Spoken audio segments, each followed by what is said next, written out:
Now, speaking of government, a debate over a bill to connect thousands of illegally built homes to the power grid, mostly in Arab communities, erupting in shouts, insults, and a walkout, particularly after an all-Arabic argument between coalition and opposition lawmakers.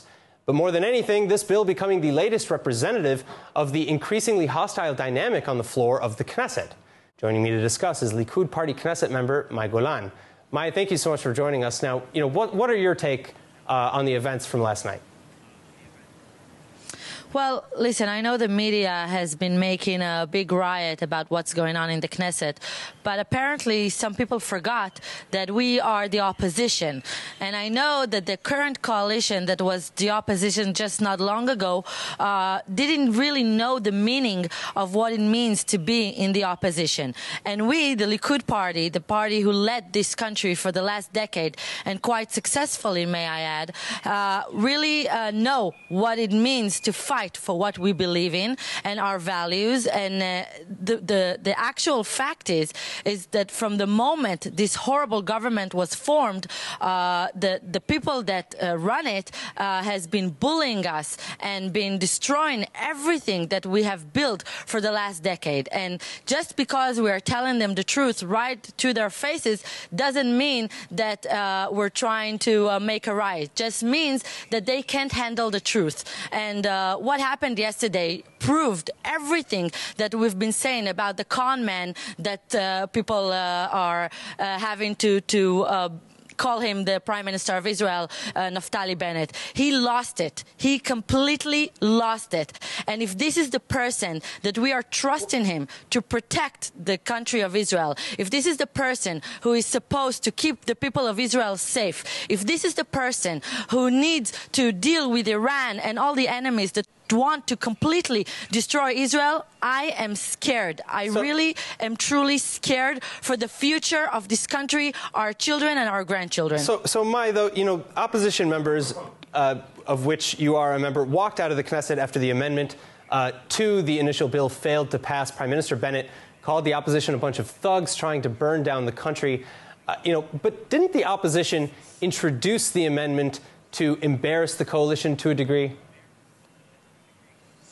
What do you mean embarrassed, Aaron? Listen, in the end of the day, this is a prime minister who was the chairman of Yesha, who jumped between a hill to a hill.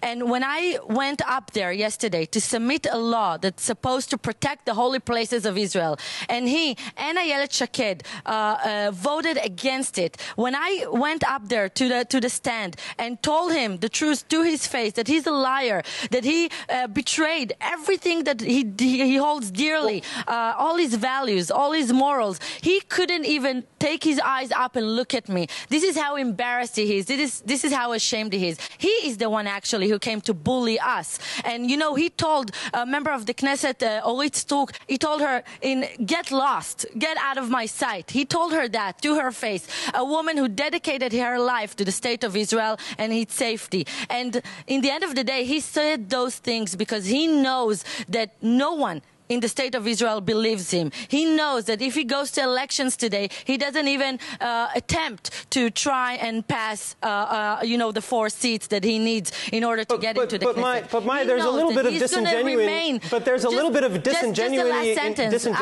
in the statistics that you're saying. No, I'm sorry, Mai, because you're talking about polls, for example, and as far as the polls are concerned, neither party really has neither. The left nor the right really have the seats to get to 51, with the exception of the coalition as it is currently. And the Yamina party, for example, went up according to the polls, not just that 4 seats. So that's actually not true.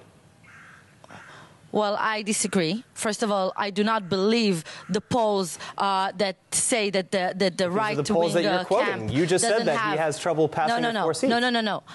No, I know it without the polls. I know it I never believed the polls. But what I say is that I don't believe the polls that say that the right-wing camp doesn't have a majority to be in the Knesset. I'm telling you that if the elections were today, tomorrow, or the next week, there's going to be a right-wing government. And I'm I'm willing to put everything that I have on it. And I'm just saying that Naftali Bennett knows today that he's going to remain the most ugliest stain on this country and on the Jewish history. And when someone knows that, when a politician knows that, he is lost because he has nothing to lose. And this is the most dangerous thing that we can expect from a politician. A politician that knows he has nothing to lose will sell everything. He will sell his values, he will sell the future of this country, and will sell Israel. And I'm telling you, Aaron, it's not a matter of right or left anymore. It's a matter of someone who has zero legitimacy in the Israeli public and is going to make drastic moves against the state of Israel. So let's talk about some of the drastic moves here, because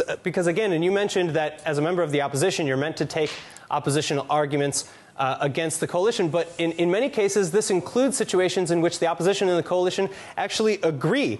Isn't it true that the opposition vote against the coalition-sponsored bills on principle alone? Likud members have even admitted as much, going back all the way to this past June during the reunification bill.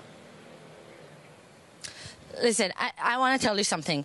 We are in the opposition not in order to make their life easy and comfortable. But are you voting against bills? But are you voting against bills that, in principle, you support? Let me tell you something. Yesterday, the most dangerous thing that we could have anticipated happened. Yesterday, Naftali Bennett made terrorism legal. And when I say that, it's because he gave the right to electricity for terrorists and for people who work against the state of Israel, who build illegally on the land of Israel. He gave them legitimacy to continue to do that. Does the bill not extend to several ultra-Orthodox communities as well? Absolutely not. Absolutely not. And if anything says otherwise, it's a lie. We have Jews over Judea and Samaria that doesn't have electricity, that doesn't have water, but they don't count to Naftali Bennett. And you know why they don't count to Naftali Bennett, Aaron? It's because they don't hold him hostage in this government. And Mansour Abbas is holding him hostage. And he knows that if he doesn't give them everything that they want, if he doesn't give the Muslim Brotherhood everything that they want, if he doesn't give Shura assembling everything that they want, this government will fall. And again, I'm repeating, these are politicians that have nothing to lose, and all they want is this job, is this chair, and is this part in the Israeli politics. And this is a dangerous thing. And I'm telling you that even though it's extremely hard to endure such a difficult time in the Knesset, and I'm admitting it's the most difficult time that the Knesset has ever seen. Hard things are being said and real fights are being led by the Likud and the rest of the right-wing parties. But it's necessary in order to keep the state of Israel safe, the Israeli country now and its future. It's necessary to do it. All right, Knesset member Mai Golan, thank you so much for joining us today. Thank you.